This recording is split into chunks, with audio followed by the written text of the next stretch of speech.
السلام علیکم، میں حاضر ہوں آپ لوگوں کے لیے نئی ایپیسوڈ کے ساتھ۔ کبھی کبھار ایسا ہوتا ہے کہ ایپیسوڈ اپلوڈ نہیں ہوتی تو بھی نیٹ ورک کا بہت مسئلہ چل رہا ہے، انٹرنیٹ کا بھی پرابلم ہو سکتا ہے کبھی، اور کبھی ایپیسوڈ ریڈی نہیں ہوتی تو بھی اپلوڈ نہیں کر پاتی۔ اپنی رائے کا اظہار کیجیے گا، لائک کیجیے گا، کمنٹ کیجیے گا، اور میرے نیو ویورز جو سبسکرائب نہیں ہیں وہ سبسکرائب بھی کر کے جائیے گا۔ ناول آبرو، قسط نمبر 40۔ مالا۔ اذلان نے آفس پہنچتے ہی گھر کال کی۔ وہ مالا کو ہدایات دے رہا تھا۔ مالا، تم اس کے ساتھ جانا اور منصور کو ساتھ لے کر جانا۔ پیچھے یارڈ میں ایک نئی مرسڈیز کھڑی ہے، تم لوگ اس میں جاؤ گے اور ہر وقت علیزہ کے ساتھ رہو گے۔ اور یہاں سے میں کچھ کیش بھیج رہا ہوں، اس نقچڑی کو اس کے پیسے استعمال مت کرنے دینا، یہی تمہاری ڈیوٹی ہے۔ جی بھائی، آپ فکر ہی نہ کریں۔ اذلان نے فون بند کیا اور اپنی باس چیئر کی پشت سے ٹیک لگایا۔ آج اس کی فلائٹ تھی، اسے سنگاپور جانا تھا۔ آج اس سے ملاقات ہو گئی تو کافی فریش فیل ہو رہا تھا اذلان کو۔ وہاں علیزہ نکلنے کھڑی ہوئی تو اپنے ساتھ مالا اور منصور ڈرائیور کو ساتھ چلتے دیکھ اس کے ماتھے پر بل پڑے۔ اس نے مالا سے کہا، ذرا اپنے بھائی کا نمبر تو ملاؤ۔ علیزہ نے مالا کے ہاتھ میں اپنا فون تھمایا۔ پہلی بیل پر فون اٹھایا گیا۔ ہیلو، انگریزی لب و لہجے میں کہا گیا۔ السلام علیکم، میں علیزہ۔ اذلان سیدھا ہوا۔ آج علیزہ نے اسے اپنے نیو نمبر سے پہلی بار کال کی تھی۔ یہ تو اذلان کے پاس تھا بھی نہیں، اصل میں اس نے حاصل کرنے کی کوشش ہی نہیں کی کبھی۔ ہاں کہو، سن رہا ہوں۔ یہ اتنے سارے لوگ کیوں جا رہے ہیں میرے ساتھ؟ اس نے تفتیشی لہجے میں پوچھا۔ میرے حکم سے جا رہے ہیں، تمہیں کیا تکلیف؟ اذلان نے اس کے منہ پر جواب دے مارا۔ علیزہ نے ایک لمحے کو فون کان سے ہٹا کر اسے گھوری سے نوازا۔ تو آپ کی اطلاع کے لیے عرض ہے کہ میں کوئی موسٹ وانٹڈ مجرم نہیں ہوں جو سیکیورٹی کے لیے اتنا بڑا وفد ساتھ لے کر گھومے۔ علیزہ نے بھی جوابی فائر کیے۔ تو تمہاری بھی اطلاع کے لیے عرض ہے کہ تم بھی اس خوش فہمی سے نکل آؤ کہ یہ سب تمہارے لیے ہیں، یہ سب میرے بچے کے لیے ہیں۔ بہت شکریہ آپ کا۔ جب اس دنیا میں تشریف لے آئے یہ بابا لاڈلا تو کر لیجئے گا اپنے شوق پورے۔ ابھی فی الحال میں کسی کو ساتھ نہیں لے جا سکتی، میرا گھر چھوٹا سا ہے، ان ملازموں کو تکلیف ہوگی رہنے میں وہاں، آلریڈی اتنے مہمان ہوں گے کہ بس۔ علیزہ نے اصل مدعا بیان کیا۔ تو مطلب اس حال میں رکشہ ٹیکسی میں گھومو گی؟ وہ غصے میں بولا۔ بالکل نہیں، آپ کو کس نے کہا؟ میں اپنا بھرپور خیال رکھوں گی، وہاں کسی کا جانا ہوگا تو کار ہی منگوا کر جاؤں گی، کہیں جانا ہوگا تو کار ہی منگوا کر جاؤں گی، آپ بے فکر رہیں، میں امانت میں خیانت کرنے والوں میں سے نہیں۔ وہ کہہ کر چپ ہو گئی۔ ٹھیک ہے، جو مرضی ہے وہ کرو، لیکن یہ بات یاد رکھنا، میں کوئی نقصان برداشت نہیں کروں گا۔ فون بند ہو چکا تھا۔ علیزہ کی آنکھوں میں آنسو تھے۔ اپنی اولاد کی اتنی فکر ہوتی ہے ان مردوں کو، اور کسی اور کی اولاد کو، اس کی بیٹی کو کوئی حقیر قابل استعمال چیز سمجھتے ہیں یہ۔ وہ آنسو صاف کر کے گھر روانہ ہو چکی تھی۔ حد ہے اس لڑکی سے، مجھے پل پل اپنی فکر میں مبتلا کر کے اکیلی گئی ہے۔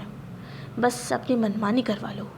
اگر علیزہ کو اپنی منمانی کی وجہ سے کوئی تکلیف ہوئی تو میں کیا کروں گا؟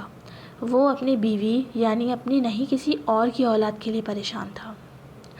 علی اپنے باپ کے جاتے ہی آرزو کو اس کے گھر چھوڑ آیا تھا۔ آج اس بات کو 1.5 مہینہ ہو چکا تھا۔ سومرو کی کالز آتی تو علی کوئی نہ کوئی بہانہ بنا دیتا۔ اس دن کے بعد اس کا آرزو سے کوئی رابطہ نہیں ہوا۔ آج وہ اذلان کے آفس اس سے ملنے آیا تھا تاکہ اس کے سنگاپور جانے سے پہلے ملاقات ہو سکے۔ یا رضی، کاش یہ بچے بھی ایپل اسٹور سے ڈاؤن لوڈ ہو جاتے، مجھے گولڈن آنکھوں والے ایک بچے کی بہت اشد ضرورت ہے۔ وہ پیپر ویٹ اٹھائے بڑی پرسوچ انداز میں بولا۔ اذلان نے بھویں سکیڑ کر علی کو دیکھا جو نہ جانے کہاں کھویا تھا۔ کیوں، کسی سے تاوان لینا ہے بچے کے نام پر؟ ہاں، آئیڈیا تو اچھا ہے، وہ مچھڑ سومرو کو صحیح بلیک میل کیا جا سکتا ہے۔ علی نے اپنے باپ کو انتہائی عزت و تکریم سے یاد کیا۔ پھر تھوڑی دیر بات چیت کرنے کے بعد اذلان سنگاپور کے لیے نکل گیا۔ تھوڑی دیر میں اس کی فلائٹ تھی۔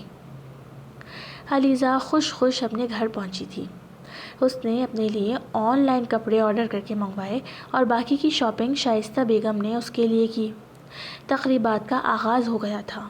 آج آئمہ کی مائیوں تھی۔ گھر میں صبح سے ہی مہمانوں کی آمد شروع ہو چکی تھی۔ شام تک سارا گھر خاندان بھر کے لوگوں سے کھچا کھچ بھر گیا تھا اور سب کی توجہ آئمہ سے زیادہ علیزہ پر تھی۔ سب بس اس کی ذاتی زندگی کے بارے میں جاننا چاہتے تھے کہ آیا وہ اپنے شوہر کے ساتھ ہنسی خوشی رہ بھی رہی ہے کہ نہیں۔ مائیوں کی تقریب احسن طریقے سے انجام پذیر ہوئی۔ علیزہ نے بھی بہت انجوائے کیا۔ لوگوں نے اس سے اور شائستہ بیگم سے اس کے شوہر کے بارے میں کئی بار دریافت کیا کہ وہ گھر کی شادی میں شامل کیوں نہیں ہیں، لیکن انہوں نے سہولت سے سب کو بتایا کہ وہ مصروف آدمی ہیں، وہ بارات میں آئے گا اگر آیا تو۔ مجھے تو لگتا ہے کہ کوئی نہ کوئی گڑبڑ ہے۔ علیزہ کی چچی کو بڑی تشویش ہو رہی تھی۔ وہ اپنی جیٹھانی یعنی کہ علیزہ کی تائی سے کہہ رہی تھی کہ یہ بات وہاں سے گزرتی ہوئی علیزہ نے سن لی۔ مما، یہ آج سب مجھ سے کیسے کیسے سوال کر رہے تھے، میں کیا جواب دوں ان سب کو کہ اذلان یہاں کیوں نہیں ہے؟ دونوں ماں بیٹی رات کو سب کے سونے کے بعد ایک دوسرے سے باتیں کر رہی تھی۔ بیٹا، کسی کو کوئی جواب دینے کی ضرورت نہیں ہے، بہتر یہ ہے کہ خاموش ہو جاؤ، کوئی بھی کچھ بھی کہے، ہم لوگوں کی زبان تو نہیں پکڑ سکتے نا۔ وہ اسے پیار سے سمجھا رہی تھی۔ تم نے کہا تھا کیا اذلان سے کہ وہ بھی شرکت کرے؟ جی مما، میں نے کہا تھا، لیکن شاید وہ نہ آ سکیں کیونکہ وہ بہت مصروف ہوتے ہیں۔ اتنی دور اس قسم کی گیدرنگ میں آ کر وہ کیا کریں گے جو ان کے شایان نشان بھی نہیں۔ علیزہ نے مما کو ایسا اسی لیے کہا کیونکہ وہ جانتی تھی اذلان کسی صورت نہیں آئے گا۔ لوگ جو بھی کہہ رہے تھے کہیں نہ کہیں صحیح بالکل ٹھیک تھا۔ ان کے درمیان تو زمانے سے سب تعلق ختم ہو چکے تھے۔ یا اللہ، میری اور میرے ماں باپ کی عزت کی حفاظت کرنا، بس آئمہ کے سسرال والوں کے سامنے کوئی بات نہ آئے۔ یا اللہ، میری بہن کی خوشیوں کو اپنی امان میں رکھنا، میری وجہ سے اسے کوئی تکلیف نہ ہو۔ آمین۔ وہ دیر رات تک عبادت کرتی ہوئی اپنے رب سے باتوں میں مشغول رہی۔ آج وہ جان گئی تھی کہ یہ چند دن اس کے لیے مشکل ثابت ہونے والے ہیں۔ پھر مہندی کا دن بھی اسی طرح آیا اور اسی قسم کی باتیں سنتے سنتے گزر گیا۔ علیزہ جتنی ایکسائٹیڈ اور خوش تھی، اب یہاں اپنے جلدی آنے کو کوس رہی تھی۔ یہی بہتر تھا کہ گھر سے بارات والے دن آتی اور فنکشن اٹینڈ کر کے واپس چلے جاتی۔ آخر کار بارات کا دن آ پہنچا۔ علیزہ نے صبح ہی اذلان کو واٹس ایپ میسج کیا، آج بارات ہے، کیا آپ آئیں گے؟ لیکن وہ آف لائن تھا۔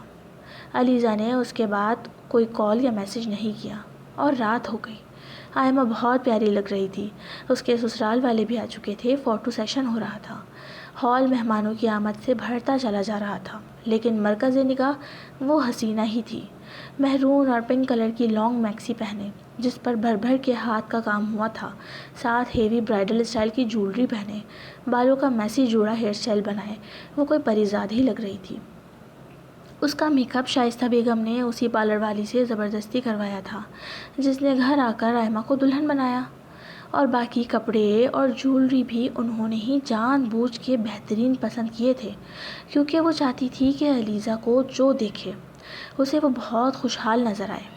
وہ نہیں چاہتی تھی کہ کوئی اس سے آج سوال و جواب کر کے پریشان کرے، اور وہ لگ بھی اتنی خوبصورت رہی تھی کہ جو نظر اس پر اٹھتی پلٹ نہ بھول جاتی، لیکن وہ مسئلہ تو جوں کا تو تھا، اسے سب ایک ادھوری عورت کہہ رہے تھے جس کے ساتھ اس کا شوہر ہی موجود نہیں تھا۔ وہی لوگ جو اسے ستائشی نگاہوں سے دیکھتے تھے، جس کے اسی خاندان سے کئی رشتے بھی آئے، ان سب کو آج وہ عیبدار لگ رہی تھی۔ ہاں، دیکھو تو ذرا، یقیناً اسی نے کچھ نہ کچھ ادائیں دکھائی ہوں گی جو وہ امیر زادہ پاگلوں کی طرح اس کے پیچھے آیا تھا اور اب اکیلی بیٹھی ہے۔ دل بھر گیا ہوگا نا صاحب کا، میرے احمر کے ساتھ بہت زیادتی کی تھی نا، اب خود برباد ہوئی بیٹھی ہے۔ میں تو کہتی ہوں بہت اچھا ہوا۔ چچی مسلسل سارے خاندان میں یہی گیت گا رہی تھی۔ قریب کے رشتے رشتہ دار تو بس اذلان کے نہانے پر باتیں بنا رہے تھے، جبکہ کچھ لوگوں نے تو یہاں تک کہہ دیا کہ شاید اب اس امیر زادے نے بیچاری علیزہ کو استعمال کر کے اس سے دل بہلا کر اسے اس حال تک پہنچا کر چھوڑ دیا ہے۔ سلیم صاحب، شائستہ بیگم، علیزہ اور باقی تمام بہن بھائی خاموشی سے سب کی باتیں سن رہے تھے کہ بس سائمہ کے سسرالیوں تک کوئی بات نہ پہنچ جائے۔ پھر آخرکار علیزہ کی ہمت نے جواب دے دیا۔ نکاح ہو چکا تھا، کھانا لگ چکا تھا، سب کھانے میں مصروف ہو گئے، رخصتی میں بس آدھا گھنٹہ رہ گیا تھا۔ لیکن علیزہ اس وقت تک اتنا سن چکی تھی کہ وہ دل ہار کر اسٹیج کے قریب ایک ٹیبل پر کونے میں بیٹھ گئی اور اپنی طبیعت کا بہانہ کر لیا۔ بالکل ساکت، کسی حسین مجسمے کی طرح۔ اسے آج پتہ چل گیا تھا کہ شادی شدہ کسی عورت کی اس کے شوہر کے بغیر کوئی عزت نہیں ہوتی۔ صرف ایک اذلان کے نہ ہونے سے وہ اور اس کا بچہ لوگوں کے سامنے سوالیہ نشان بن کر رہ گئے تھے۔ وہ ٹھہری ہوئی یہی سب سوچ رہی تھی، بالکل ساکت، کہ اس کے چہرے پر جھولتی وہ کرلڈ لٹیں ہوا کے دوش پر جھول کر اسے مزید حسین بنا رہی تھی۔ آنکھوں میں اداسی، خالی پن اور نمی۔ وہ سنگی مجسمہ کسی کی نظروں کے حصار میں تھا، لیکن بے خبر۔ اچانک ہی علیزہ نے ایک ہاتھ ٹیبل پر رکھ کر اپنا سر ٹیبل پر ٹکا دیا۔ شاید اب اس کا رونے کا پلان تھا۔ ابھی رونا شروع نہیں کیا تھا کہ اسے ایک دل فریب سی خوشبو نے اپنے حصار میں لیا۔ اس نے بے تاب ہو کر اپنا سر اٹھایا اور یہاں وہاں دیکھنے لگی۔ رائل میجسٹی، وہ خوشبو جو علیزہ مرتے دم تک نہیں بھول سکتی تھی۔ پھر اسے اپنے کندھے پر مضبوط ہاتھ کی گرفت محسوس ہوئی۔ وہ اس لمس کو پہچانتی تھی۔ سال پہلے پیچھے سے اسے یوں ہی چھونے پر تو اس نے تھپڑ مارا تھا۔ لمحوں کا کھیل تھا۔ وہ اٹھی اور اپنے پیچھے کھڑے اذلان کے گلے سے لگ گئی۔ اذلان بہت حیران تھا۔ آج دوسری بار علیزہ نے اسے یوں پبلک پلیس میں گلے سے لگایا، اور وہ ایسے ویسے نہیں، بالکل کس کے، یوں کہ اس کا ایک ہاتھ اذلان کی گردن پر تھا اور دوسرا اس کی کمر پر۔ اذلان نے اس کے سر پر ہاتھ رکھا۔ سب ٹھیک ہے علیزہ، تم ٹھیک ہو؟ جی، اب سب ٹھیک ہے، اس نے اب پر زور دیا۔ میں آپ کو بعد میں بتاؤں گی، ابھی بس جیسے جیسے میں کہوں ویسے ویسے کرتے جائیے گا۔ اس نے گلے لگے لگے اذلان کے کان میں سرگوشی کی۔ اوکے، اذلان نے اسی طرح سرگوشی میں جواب دیا۔ ہم تو ہیں ہی آپ کے غلام۔ یہ بات اس نے دل میں کہی۔ تھوڑی دیر پہلے اذلان اسی دن شام 6 بجے تک سنگاپور سے واپس آیا تھا۔ پھر بغیر آرام کیے ہی تیار ہو کر وہ یہاں آنے کے لیے نکل گیا۔ وہ اپنی پوری شان و شوکت سے شادی ہال میں داخل ہوا۔ بلیک پینٹ کوٹ میں اس کا دراز قد اور مسحور کن پرسنالٹی، تقریباً سبھی اسے جانتے تھے۔ اسے دیکھ کر خوفزدہ بھی ہوئے، کیونکہ سب نے اس کا بس اس دن والا جلالی روپ دیکھ رکھا تھا جب وہ علیزہ کو اپنے ساتھ لے کر گیا تھا۔ اذلان اپنے گارڈ کے ہمراہ اندر آیا، لیکن اسے اپنی مطلوبہ چیز نہ دکھی تو ایک بچے کو روک کر پوچھا، علیزہ کو جانتے ہو؟ جی، وہ جو اتنی پیاری سی ہیں، اس بچے نے اپنے ہاتھ ہوا میں پھیلا کر کہا۔ چھوٹا سا بچہ تھا۔ اذلان اس کی بات پر مسکرایا۔ ہاں، بالکل وہی، وہ وہاں ہے سامنے۔ اس 6 سالہ بچے نے اذلان کو اس کی منزل مقصود دکھائی اور وہاں سے بھاگ گیا۔ اذلان اس کے ٹیبل سے تھوڑا دور رک گیا، کیونکہ علیزہ خاموشی سے نہ جانے ہوا میں کیا دیکھ رہی تھی، لیکن لگ بہت پیاری رہی تھی۔ تو اذلان وہیں پڑی ایک کرسی پر آڑا ہو کر بیٹھ گیا اور اسے نہارنے لگا۔ ایک گارڈ نے اسے سگار سلگا کر پیش کی۔ اب وہ تھا، سگار کا دھواں تھا اور سامنے دلکش منظر تھا۔ 5 منٹ یوں ہی گزر گئے۔ اس کے دیکھنے میں خلل پڑا جب علیزہ نے ٹیبل پر ہیڈ ڈاؤن کر لیا۔ اذلان نے وہ سگار وہیں پھینکی جو اس کے ملازم نے پیر سے مسل کر بجھائی، اور خود وہ تیز قدم لیتا اس تک پہنچا۔ چلے میرے ساتھ۔ علیزہ نے اس کا ہاتھ پکڑا اور اپنے ساتھ ساتھ لے جانے لگی۔ اس کی انرجی قابل دید تھی۔ سب سے پہلے وہ اسے اسٹیج پر لے گئی، دلہا دلہن یعنی آئمہ اور حماد سے ملایا۔ میری طرف سے دبئی کا ہنی مون ٹرپ ہے آپ دونوں کے لیے، اور یہ میری بہن ہے، اس کا خیال رکھنا ہاں۔ اذلان نے تنبیہی لہجے میں حماد سے کہا۔ تھینک یو سو مچ بھائی، جس پر آئمہ نے اچھل اچھل کر اس کا شکریہ ادا کیا۔ واہ، میری بہن کے ہنی مون کی فکر ہے، میرے ہنی مون کی کوئی پرواہ نہیں کی۔ علیزہ نے دل میں اذلان کو لتاڑا، لیکن اب وہ ایک دوسرے کا ہاتھ تھامے سارے ہال میں گھوم رہے تھے۔ علیزہ کا سر اونچا ہو گیا تھا۔ اذلان کی موجودگی نے اس کی قیمت کو 0 سے کروڑوں کا کر دیا۔ سب کے منہ پر چپ لگ گئی تھی، اور وہ بھی ایک ایک کر کے سب کو اذلان سے ملانے لگی۔ چچی کی ٹیبل پر پہنچ کر وہ بولی، سنیں، یہ ہے میری وہ چچی جو آپ کو بہت یاد کر رہی تھی۔ علیزہ نے تو ایسے بولا کہ چچی سٹپٹا گئیں۔ ارے ہاں بیٹا، آپ کی بہت کمی محسوس ہو رہی تھی، جبکہ اذلان کا دھیان تو کہیں اور ہی تھا۔ علیزہ نے جو ہی اذلان کی طرف دیکھا تو وہ اسے جانچتی نگاہوں سے دیکھ رہا تھا۔ علیزہ نے آنکھوں سے اشارہ کر کے پوچھا کہ کیا ہوا؟ وہ جو بڑی غور سے دیکھ رہا تھا ایک دم ہی آگے بڑھ کر اس کے بالوں سے پنز نکالنے لگا، اور ایک ہی منٹ میں علیزہ کے بال کھول دیے۔ اب پرفیکٹ لگ رہا ہے۔ تمہیں پتا تو ہے کہ مجھے تمہارے بال کھلے ہوئے زیادہ پسند ہیں۔ چچی، چچا اور باقی سب ہی یوں دونوں کو آنکھیں پھاڑے دیکھ رہے تھے، کیونکہ اذلان کو کیا پرواہ کہ کون بڑا کون بزرگ اسے دیکھ رہا ہے۔ علیزہ کی آبشار جیسی زلفیں کمر پر پھیلیں، لیکن وہ تڑک کر بولی، یہ کیا کر دیا؟ اتنا مہنگا ہیئر اسٹائل بنوایا تھا میں نے، ابھی تو تصویریں بھی نہیں لیں۔ وہ بے ساختہ ہی بول پڑی، کیونکہ اس کے اپنے پیسے لگے تھے۔ ہا ہا ہا ہا۔ اذلان کا قہقہ بلند ہوا، اور اس نے مسکراتے ہوئے اپنے کوٹ کی جیب میں ہاتھ ڈالا، 5000 کے نوٹ کی گڈی نکالی اور علیزہ کے بالوں پر اس طرح لگائی، اور وہیں کھانا سرو کرتے ایک ویٹر کو پکڑا دی۔ جتنے پیسے ہیئر اسٹائل پر لگے ہیں اس سے 10 گنا زیادہ تمہارے بالوں سے وار دیے ہیں، اور بھی بہت کچھ کر سکتا ہوں ان بالوں کے لیے، بس انہیں کھول کر رکھا کرو۔ اچھا جی ٹھیک ہے۔ اپنے خاندان کے بڑے بوڑھوں کے سامنے اس قدر رومانس کے بعد تو علیزہ کا کھڑا رہنا مشکل ہو رہا تھا۔ وہ سٹپٹا کر وہاں سے چلی گئی، جبکہ اذلان کے ٹھاٹ باٹ دیکھ کر وہاں لوگوں نے دانتوں تلے انگلیاں دبا لی تھی۔ To be continue AW Urdu novels, don't copy my novel.